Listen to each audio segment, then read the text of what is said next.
Attempts on World Health Organization email accounts are possibly linked to Iran. Mandrake Android malware is active against carefully selected targets. Vollgar attacks Windows systems running MS-SQL server. Hospitals remain attractive targets for ransomware gangs. Italy's social security operations have been shut down by hacking. Coronavirus disinformation, the pandemic's effects on business, and a look at the fortunes of Zoom.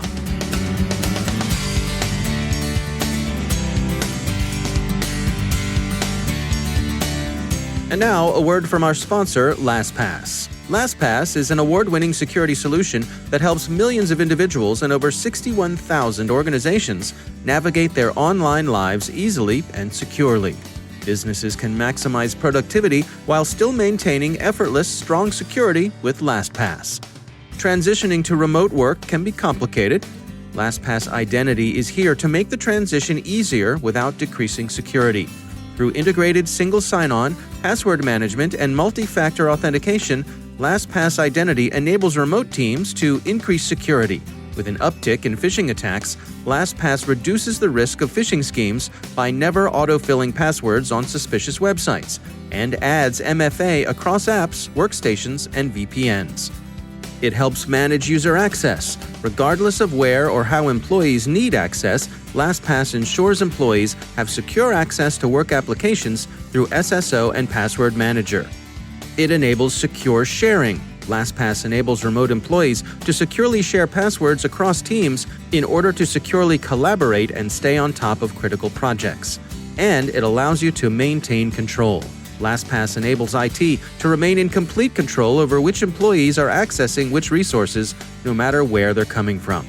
With LastPass Identity, the transition to remote work can be a simple and secure one. Visit LastPass.com to learn more. That's LastPass.com. And we thank LastPass for sponsoring our show.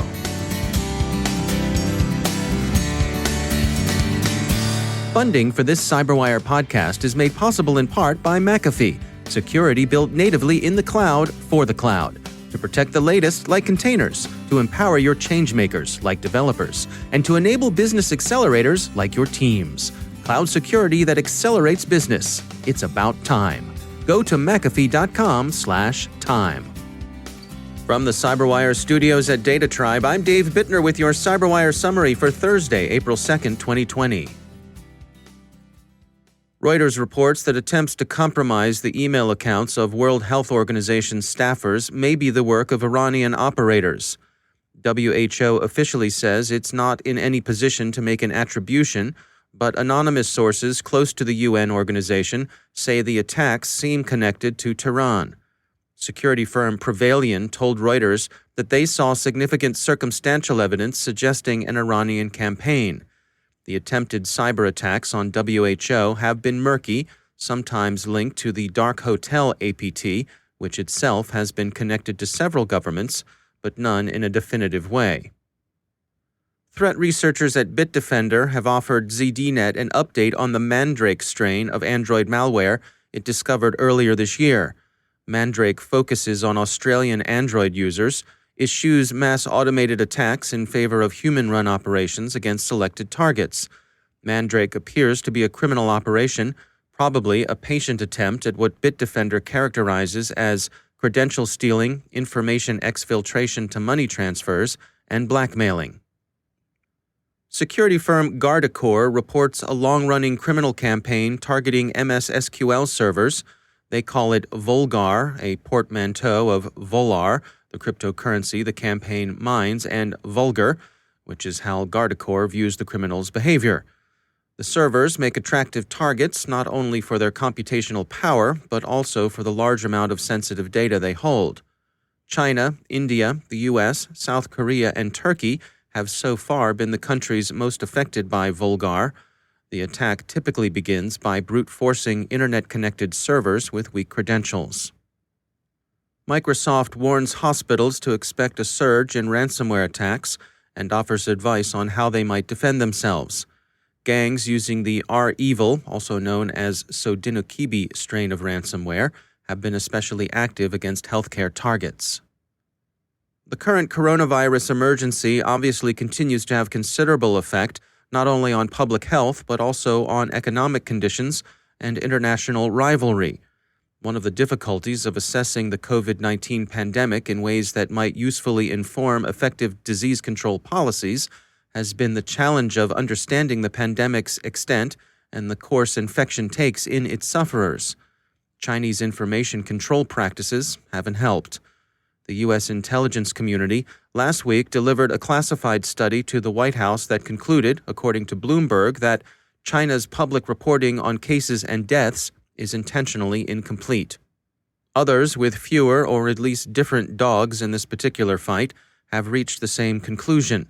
Vice summarizes Beijing's policy with respect to information about the coronavirus, and it finds a comprehensive program of censorship and disinformation directed at both domestic and international audiences.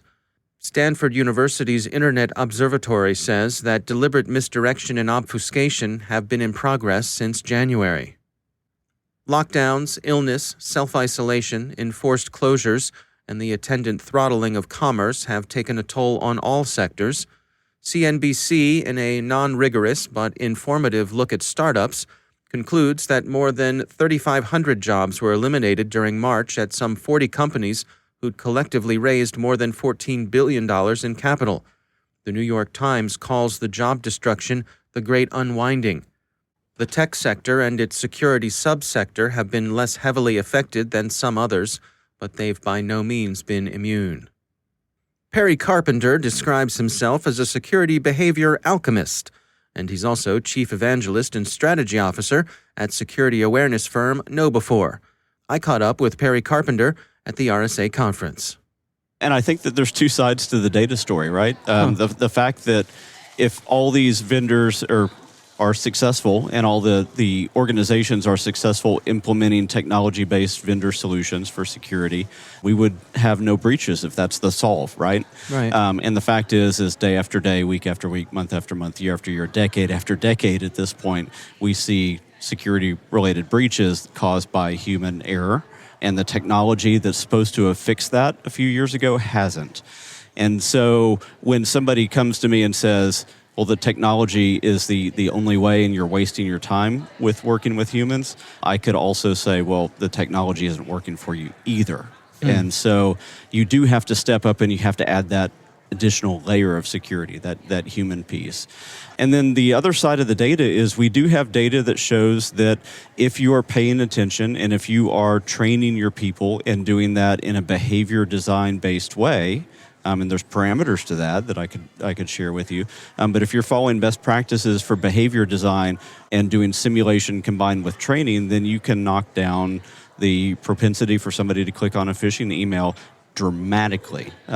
Dramatically within 3 months and super dramatically within a year. And so what we've seen is that a typical baseline, if nobody's ever done any training with this before, then upwards of 40% of people have a propensity to click, which is bad. That's a bad day for your organization. Right. But within 3 months, if you've combined some training with simulated phishing tests at least once every 30 days, we've seen that go down to about half of that, so actually under half of that, about 17%. And then over a year period, you can knock that down into the low single digits. And so that's consistency. You're building muscle memory. It's the same way that if you were to only go to the gym once a year, all you're really doing is causing yourself pain and you're showing yourself how pathetic you are. So people that do a phishing test once a year, that's what they're getting. A little close to home here, Perry. I don't know. I know. I feel that too. But if you're wanting to actually improve, well, then you go consistently. You feel the pain for a while, but ultimately you start to adapt and you get the benefits from that. And the same thing holds true for security training. That's Perry Carpenter from KnowBe4. Zoom has had a remarkable, wild, and decidedly mixed ride over the course of the pandemic. The remote conferencing service, listed on the NASDAQ as ZM, had between October and the end of January traded between $60 and $80. On February 3rd, 3 days after the U.S. banned travel from China and the day after the first death outside China from COVID-19 was reported, the company's shares rose to $87.66. They peaked at $159.56 on March 23rd, the day the UK's lockdown began, 6 days after France imposed a nationwide lockdown, and 8 days after the U.S. Centers for Disease Control recommended social isolation. It's a telework-driven surge. As of last week, MarketWatch marveled, Zoom's daily active user count was up 378% from where it was a year ago. Zoom has since fallen off those highs, closing yesterday at $137. Problems with security and privacy have made for what Axios calls a tarnished moment of glory. Wired thinks the issues, data sharing that's prompted a class action lawsuit, oversharing of user data, and relative ease with which skids and others have been able to intrude into sessions, called Zoom bombing, and 2 new 0 days, collectively mean that the Zoom privacy backlash is only getting started. Zoom itself, which Forbes credits with having at least as much transparency as to render the company relatively journalist-friendly, is working to fix its privacy and security issues. CEO Eric Yuan has blogged that the company has frozen all updates other than those designed to enhance security. He's also announced a variety of training and support initiatives, has offered clarification and, where appropriate, apologies about certain Zoom features, notably its encryption, which turns out to have been less rigorous than marketing claims may have led users to believe. The difficulties Zoom is experiencing are no doubt connected with its success, a sudden transformation from a reliable and user-friendly conferencing service to what amounts almost to a public utility. That's Zoom's view. As CEO Yuan wrote, quote, "We did not design the product with the foresight that, in a matter of weeks, every person in the world would suddenly be working, studying, and socializing from home. We now have a much broader set of users who are utilizing our product in a myriad of unexpected ways, presenting us with challenges we did not anticipate when the platform was conceived." End quote. Axios offers a speculative but plausible explanation of what's happening. Quote, "The same design choices and default settings that made Zoom so easy to install and use are the ones that make it vulnerable. The level of trust that users within a large company assume as they work together breaks down among more heterogeneous groups in public environments." End quote. And it's so easy to use that it almost constitutes an attractive nuisance, as a Wall Street Journal story about virtual happy hours suggests.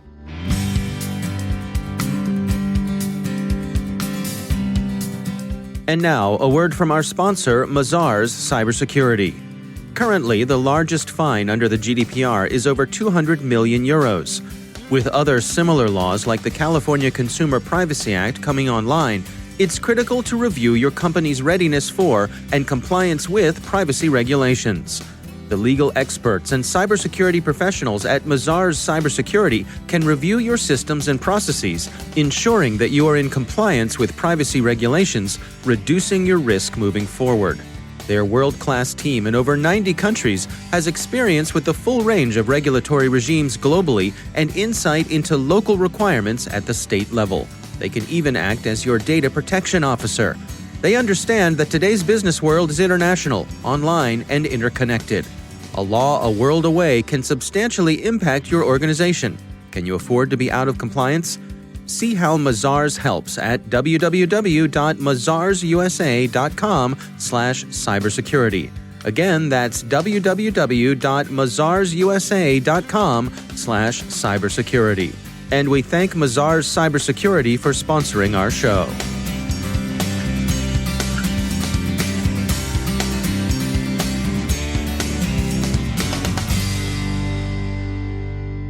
And joining me once again is Andrea Little. She is the Chief Social Scientist at Virtru. Andrea, it's great to have you back.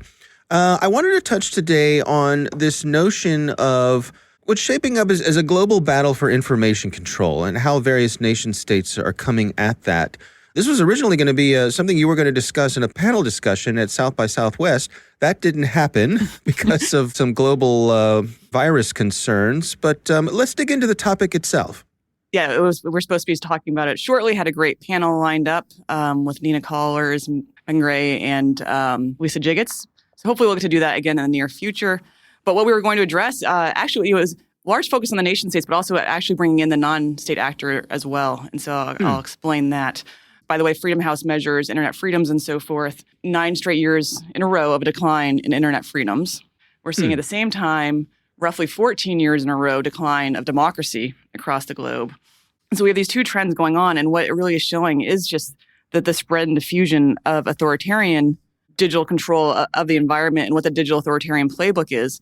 And we have that pretty well understood, I think, at this point. And so if you look at it, and it's not just China, not just Russia, and I think that's the core message we really want to send, that although China and Russia really are the innovators in this area, their models are spreading. And so the way we look at it, or at least the way I look at it, is focused on the use of cyber attacks for, say, data access, data theft, data manipulation, data dumps, those kind of things that I think this audience is very well familiar with. You've got the hardware and software that they're using as well that can provide either backdoors or other kinds of access and control. You've got the disinformation for controlling the narrative. And again, you're talking about the coronavirus. We're seeing that very much so right now being an authoritarian tool of choice for controlling the narrative. And again, not just in China, Iran and others are doing the same. And then what we're also seeing really is the rise also of using the law and policy use of control. So anything from requiring data storage within their borders to requiring and mandating backdoor access. And that's part of the encryption debate that we see in the US has already been going on across the globe. And in many authoritarian regimes, they do require the use of encryption software with government mandated access to it. So that's where you see on the authoritarian side what the playbook really is, and that it is spreading everywhere in different aspects and to different degrees, from Thailand and Vietnam to Malawi to Ecuador. I mean, it's really becoming a global phenomenon. And on the democratic side, we really don't know what the digital democracy looks like yet. And so because there is not that alternative playbook, we're seeing more and more of democracies adapt some of those different components of the playbook, not full out adopting it all, but adopting different parts of it. And that's, again, where we see aspects like Australians' anti-encryption law, where you're seeing in Brazil, we saw an awful lot of domestic disinformation around their election. And so we're seeing that battle really playing out. And we're starting to see a little bit, glimmers of signs of what a digital democracy could look like. And the European Union is really the one leading the way in that area so far with the GDPR, the General Data Protection Regulation, which is really focusing on giving individuals control of their data. On the democracy side, what sorts of tools of influence are available to try to push back against some of these authoritarian regimes? What we're starting to see, on the one hand, I think that's where defenders can come into play, especially against the cyber attacks, is helping control what data is getting stolen, helping focus on data integrity. Other areas where I really do think, and this is where I'd love to see America start to come together and provide some leadership in this area, is on crafting the rules and regulations for data privacy and security. And so while we have a pretty good idea on cyberspace and the role of offense, and while there still are norms that need to be shaped, and that is one actually additional area where I'd like to see is the leadership focusing on establishing those norms for the use of offense in cyberspace. I also would like to see the U.S. take a lead in data protection and privacy, and so focusing on the soft power aspect of it. So what soft power is in international relations is really frameworks and models that attract and inspire others to want to have a similar kind of policy or model or so forth. And so if you think about privacy and data protection, and especially digital privacy as a component of a digital democracy, those are the kinds of behaviors and rights that people across the globe will want to have, especially as a surveillance state becomes more and more pronounced across the globe. And so I think if we could leverage the soft power of privacy and show what a democracy can look like that does both protects data, protects privacy, and ensures levels of innovation. And again, we don't know what that right mix is yet, but we really also have not explored or innovated in that area. And so I think there's so much room for innovation to figure out what that right balance would be. And on the one hand, there's no ultimate security, no ultimate privacy, but if we can optimize among both and try to get rules and regulations and a tech all together to move towards that end, I think there's a lot that we can be done. Yeah. All right. Well, Andrea Little, thanks for joining us. Thanks so much for having me.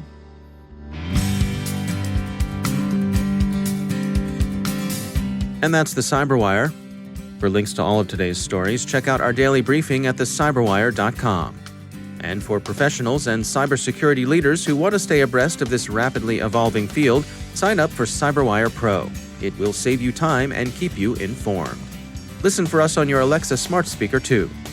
Thanks to all of our sponsors for making the CyberWire possible, especially our supporting sponsor, Observit, a Proofpoint company and the leading insider threat management platform. Learn more at observit.com. The CyberWire podcast is proudly produced in Maryland out of the startup studios of Data Tribe, where they're co-building the next generation of cybersecurity teams and technologies. Our amazing CyberWire team is Elliot Peltzman, Haru Prakash, Stefan Vaziri, Kelsey Bond, Tim Nodar, Joe Kerrigan, Carol Terrio, Ben Yellen, Nick Valecki, Gina Johnson, Bennett Moe, Chris Russell, John Petrick, Jennifer Iben, Rick Howard, Peter Kilpie, and I'm Dave Bittner. Thanks for listening. We'll see you back here tomorrow.